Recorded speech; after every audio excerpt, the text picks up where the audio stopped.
Hey there YouTubers, this is Michelle from Bartending, and today I'm gonna test my new GoPro and also gonna talk about all my DeLonghi ECP35.31 modifications, troubleshoots and accessories for this short budget barista series where I try to get the most out of my budget-friendly espresso equipment, but still reaching for those good results, as I'm sure you would like to do.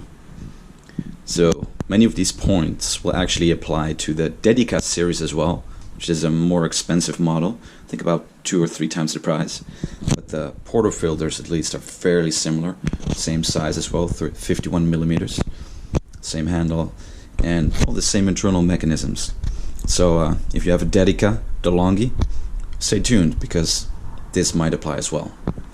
So we're going to discuss non-pressurized single shot filter basket, making a bottomless portafilter, non-pressurized double shot filter baskets, Pannarello steam wand backward conversion, accessories, fun facts and tweaks, and also the next video. Now let's start it off with a non-pressurized single shot filter basket. So from the factory, these DeLonghi machines, most of them actually, regardless of series, come with a pressurized filter basket. As you can see, there are tiny holes here, as there should be in any filter basket, but at the bottom there's only one small hole, forcing the extract through this small hole, creating, well, bubbles that kind of fake a crema, but lack the actual consistency. I bought this off of the internet from a Chinese supplier, got it shipped to me through U-Boy, was a very good experience. And yeah, third party, what can I say, it just works, 51 millimeter. I'll put a link in the description below because I followed instructions off of a coffee forum, coffeegeek.com, myself, because that was the only place where someone had actually found a 51 millimeter single shot non-pressurized filter basket. This works, very happy with it. No other modifications are needed to make it fit into your portafilter holder. Next mod, bottomless portafilter. DeLonghi portafilters come like so, double pour spouts, and if you install it, it's going to look something like this.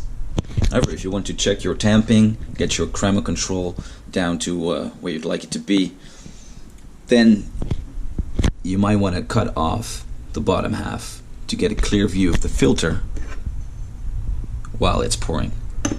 So there were some other videos on YouTube depicting this, but I'll show you what the first two that I found did.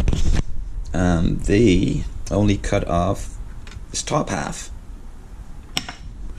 Problem was, when installed, even at an extremely low angle, you cannot visibly tell what's going on in there, how the coffee's flowing through the filter. You could put your camera underneath there, but I don't think that's good for your camera. Plus, it could be way easier than that. So, what I did, I made 2 more inserts here and here, and then cut all the way around, creating a true naked portafilter. And now you can actually see what's going on there. Some other vids on YouTube show this as well. This is really the best way to cut it. I did use a Dremel for this. Dremel tool with this easy speed click system. This is glass fiber reinforced material that cut through the aluminum quite quickly. And just a stone grinder to grind it down, and the hand or hacksaw for the final touches. Mind you, there is a plastic insert in all of these portafilters to create a nice even flow. You will need to remove this. All you need to do is unscrew this Phillips head here, and then the insert pops right out, and then you can saw through the aluminum.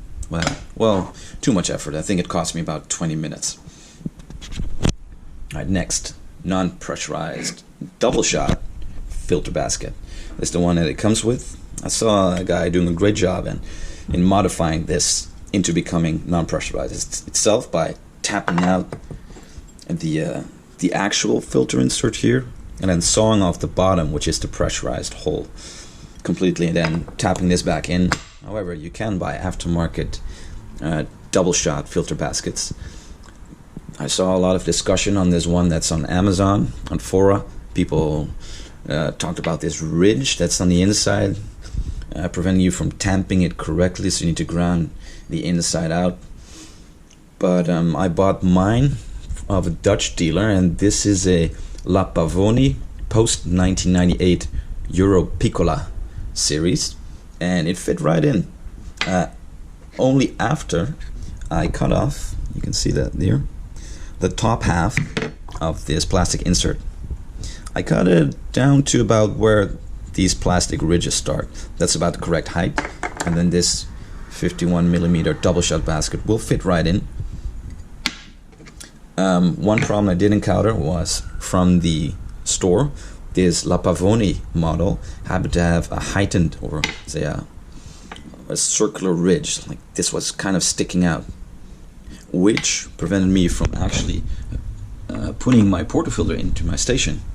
So what I did, I just put this into this tiny vise and flattened it step by step all the way down, and now I have no problem fitting it into my station. It did deform the inner rim slightly at one point, so I had to do a slight grinding adjustment here in order for my tamper to fit. But I'm using a different tamper anyways than what you might expect, but we'll talk about that in a second. And that's about it for the double shot filter basket. Now, a mod that people are talking about that's very popular, but in a different way, the Pannarello steam wand conversion. It comes with a Pannarello wand, which is kind of a wand that helps you in making crema, that is the foam on the on your milk, or frothing milk. Problem is, it just blows in air artificially, and you have less control over the micro texture, and there is much more non-micro textured foam, just a lot of bubbles there that you don't really want. So on other videos, people have this Rancilio Silvia steam wand that they replace the original with, but you don't need to do that. You don't need to invest that much. You need a backwards conversion. So some other vids, like from A Whole Lot of Love, they talk about different ones where you can take off the outer sleeve, which is what I did here. Problem is, if you steam for a few seconds, this just pops off because of the pressure. There's a solution, however, and it's totally free. All you need to do is cut off the outer sleeve exactly at the junction with this ring here. This ring is installed like so,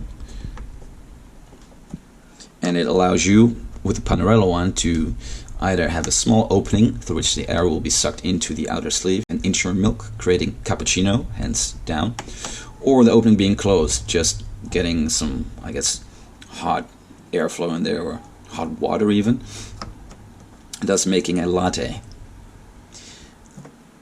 This actually locks the rubber into place. Now, at first I saw it through the outer sleeve. This is part of the outer sleeve halfway to see if it worked, and I did get a nice vortex going with the actual air suction that you want. So I decided to cut it up completely, and I noticed that if you pull on this metal sleeve here, you can create a tiny opening here, or about 1 millimeter wide, or 1.5 millimeters, and that uncovers the plastic that is underneath, through which you can saw much more easily. So I can recommend you to really just pull this, remove the sleeve altogether, including this, it's fixed together, pull down on the metal part, and then saw through the plastic, file it down a bit, and then put the ring back on, and now you can steam as you would with a regular steam wand. One other small modification I made is puncturing 4 holes with a needle at, say, adjacent angles, because this one has a single hole only. If you puncture 4 small holes, you do get a bit of side pressure as well. I might be able to show that on my next video, which is closer to a professional steam wand, and it helps you in creating that nice vortex that you want for your cappuccino. Next, accessories. So I've tried a few tampers. At first, the only tamper I could find was a 50mm diameter tamper from Joe Frex. Let me show you the baskets I have. Alright, so here are the factory originals, and these are the aftermarket parts that I bought. The 50mm is, well, there's too much play in all of these models, so I did get my hands on a nice 51mm one, flush in the single basket models, both factory and aftermarket. Bit more play in the aftermarket one, and generous amount of play in the aftermarket Doubleshot filter basket. Kind of flush in the factory Doubleshot basket. Since I don't use the factory ones at all, I use my 51mm for the single shot and a 52mm for my aftermarket Doubleshot filter basket. Fits quite nicely, even after the small deforming that I had while flattening the rim. Just a bit of sanding on the inside solved that problem. So 51mm for the aftermarket single shot unpressurized filter basket, 52mm for this Doubleshot filter basket, non-pressurized. I think this is the shape you'll find on the Amazon model as well. Let's see, a leveler. Yes, I got the Apex Tone 51mm leveler. Well, just fits perfectly on the 51mm filter basket, be it factory or aftermarket, and of course it fits on a 52 basket as well. And this really helps in creating that even distribution, after which you can tamp. Just make sure you hold your tamp level and not at an angle. A nice addition I bought was a GoPro timer for timing my coffee shots, really helping with dialing in as well. I'm gonna do a video on that one as well, dialing in your grinder. This one is magnetic, so you can put it anywhere you want on your coffee machine, especially when dialing in your machine. I really like to put it here, have it right next to the which is another addition, measured shot glass. This combination, especially with the open or naked Portafilter, works really well for dialing in my shots.